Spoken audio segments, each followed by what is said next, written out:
When you're playing the piano, it's your music, do whatever you want on it. Some ideas will be more worthwhile than others. Your goal is to get to more worthwhile ideas. What is this improvisation stuff? How do people just make music out of thin air? I'm Tim Chernikoff. I'm a jazz improviser and composer out of New York City.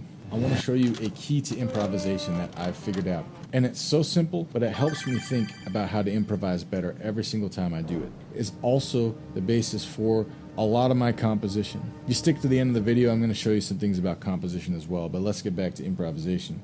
Improvisation in music is very similar to improvisation in acting, in that essentially what you do is you have an idea you start out with, and you just say yes to that idea. And the idea just came from wherever it came.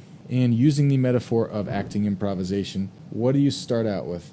You always start out with a setting, and you always start out with a starter idea. So let's say you were in a phone booth, and your starter idea was, hello, I am in the Matrix, and I'm talking into a banana telephone. Whatever it is, right? Something wacky, something ridiculous, or something regular. You did something, and you say yes to that. And so from there, the conversation starts. And you start to expand from that idea, and you move forward, and then you come back to that original idea because that was your strongest start. It was the thing that propelled you forward, and you want to regroup with that idea, maybe vary it a little bit, say, what's another reason I'm talking into a banana telephone, and then you just go from there, and you expand into different things and different ideas. And the most important thing here is that you have that initial idea, and you really just try and remember that idea the best. So let's start with the setting. How about Miles Davis's standard So What? Can you believe I chose that? It starts in D Dorian, and you know the thing about D Dorian is it's just like C major. See that? I'm pretty smart. You got the white notes, right? And I'm just gonna play some idea using those notes. Perfect. Play it again just so you know. All right, so we have the idea. Take that idea and play something that you would say next in a conversation.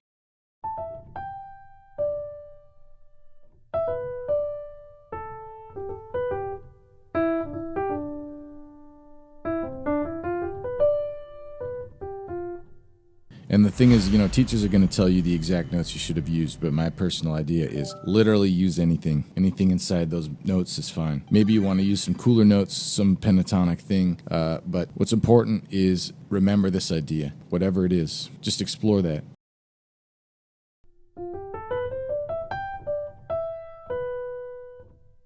Eventually come back to the first idea because you remembered it. You can vary it a bit. Maybe even play successive variations of it. It's up to you.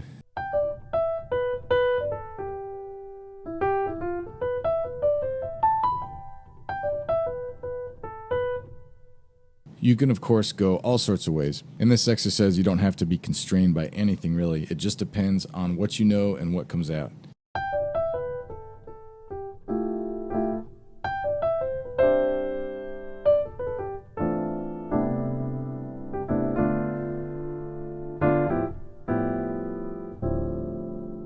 And as you grow in your knowledge of the three basic elements of music, melody, harmony, and rhythm, and actually the fourth element, which I call the dark matter of music, which is the intelligence behind the music, the form, and the story, but we'll get into that in another video. You're going to have these things come out in your playing.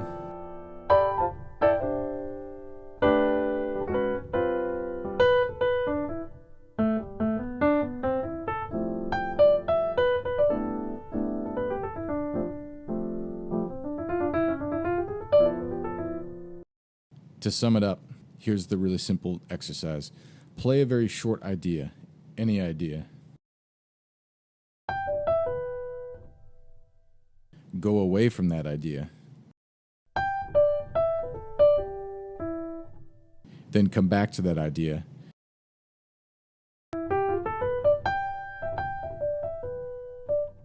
And then go away from it again. Continue to branch out from that idea.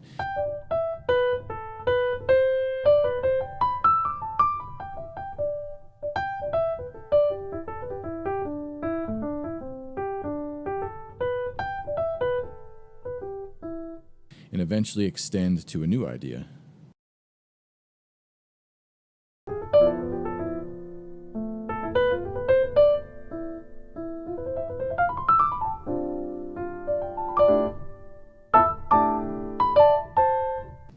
You could be more restrictive with this if you want.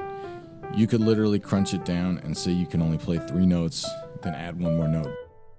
But you don't have to be restrictive if you don't want to.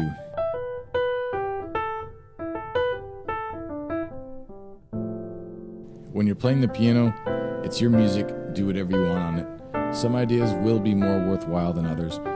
Your goal is to get to more worthwhile ideas and get to less unworthwhile ideas. And your more worthwhile ideas could be anything from better rhythm, better harmony, better phrases, everything. But this is a lifelong progression. You don't have to do everything perfect the first time you play. The next thing I would focus on after this would be rhythm, but that's one piece of the puzzle.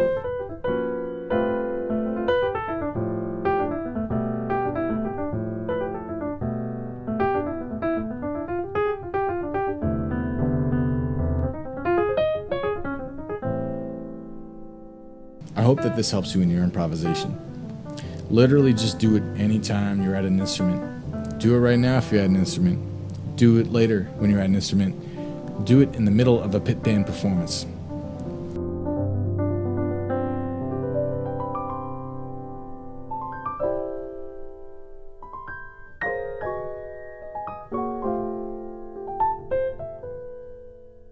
I promised to talk a little bit about how you can use this to compose. Essentially, for now, what I'm going to tell you is that this exercise is the beginning of a way to compose.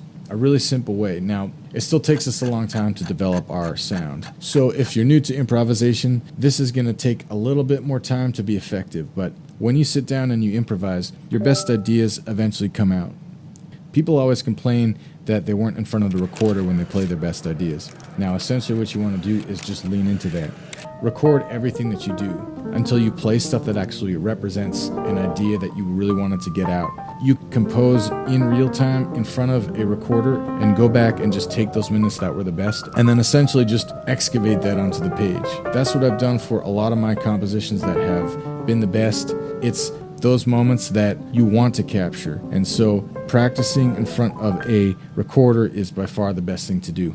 So thanks for watching. Remember to subscribe. And also, if you're interested in this process in more detail, then check out the link at the top of the description because that's going to point you to my free course that will give you an in-depth look at this exact composition process. So until the next adventure, see you around.